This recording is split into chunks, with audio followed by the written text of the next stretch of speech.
Am I overreacting?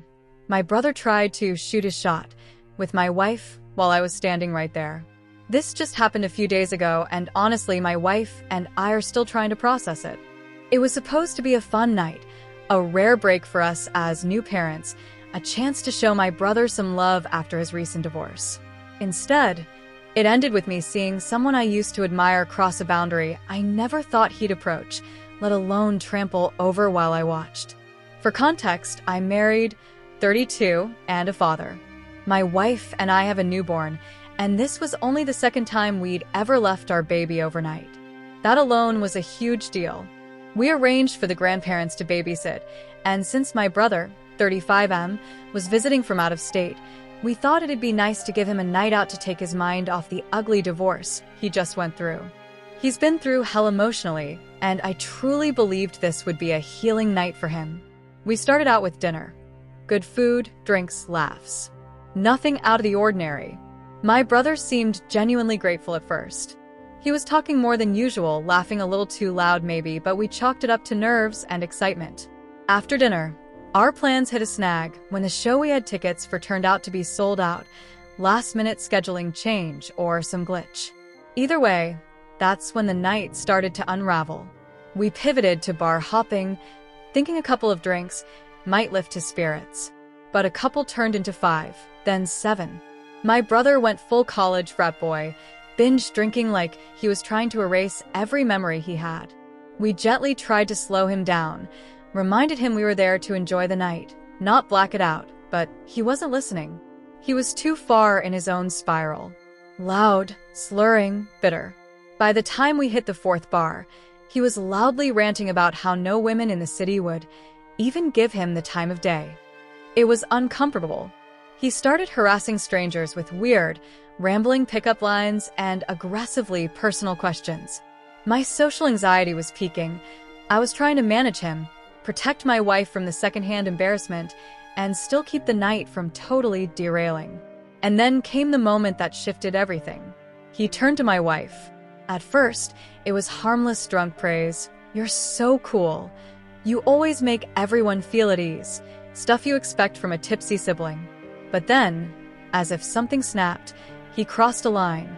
With me standing right there, he said, laughing, "If you ever divorce my name, I'll be your next husband." I froze. I thought surely I misheard him. But no. He said it again, louder this time. And then again. Each time more emboldened, more intrusive. He was leaning toward her, slurring, trying to hold her gaze in a way that made her visibly recoil. He even tried to physically angle himself between us at one point, blocking me out with his arm, as if I wasn't even there.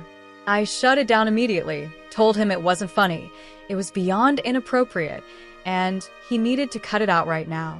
I gave him the benefit of the doubt at first, trying to redirect the moment, hoping he'd take the out and blame it on the alcohol. But he didn't. He doubled down. Again and again, he made the same disturbing joke. My wife excused herself after a while, sensing the escalation, and stood near the exit while I confronted him. I told him in no uncertain terms that he was humiliating himself and disrespecting not only me, but her, someone who had always supported him. He eventually stopped, muttered a drunken apology to me, but never to her. That part still sticks with me. We got him back to his hotel, which was an hour outside the city, and made sure he got in safely. I didn't want to leave him stranded or worse. He could have ended up in jail or hurt if left on his own. But emotionally, I was done. The man I saw that night wasn't the older brother I grew up idolizing. He used to be my protector, my father figure when ours wasn't around, the person I thought I could trust implicitly. That night, I saw resentment in his eyes. I saw bitterness.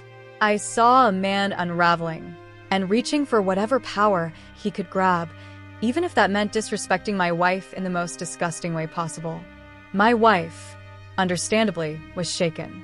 Her entire perception of him has changed. What was once a warm, brother-in-law dynamic is now distant and icy. I can't blame her. She deserved a direct apology at the very least, and didn't get one. I've kept my distance from my family's dysfunction for years now. There's a 15-hour drive separating me from the toxic codependency and unspoken alcoholism that runs through them like blood. But even now, I can feel it pulling at me. I know, though I haven't said a word to anyone else yet, that when this gets out, the story will be twisted. That somehow, it'll be us who overreacted.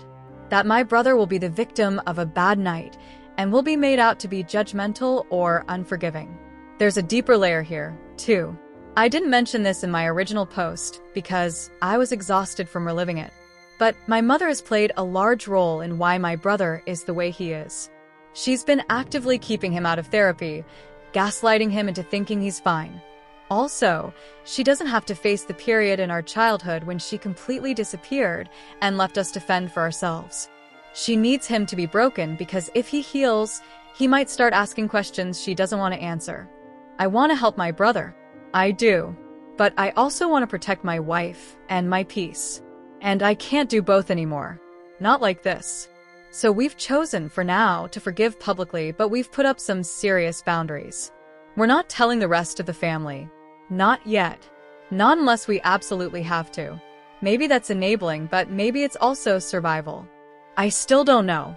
So here I am, questioning everything. Am I overreacting? Am I underreacting? Or am I just finally seeing things clearly?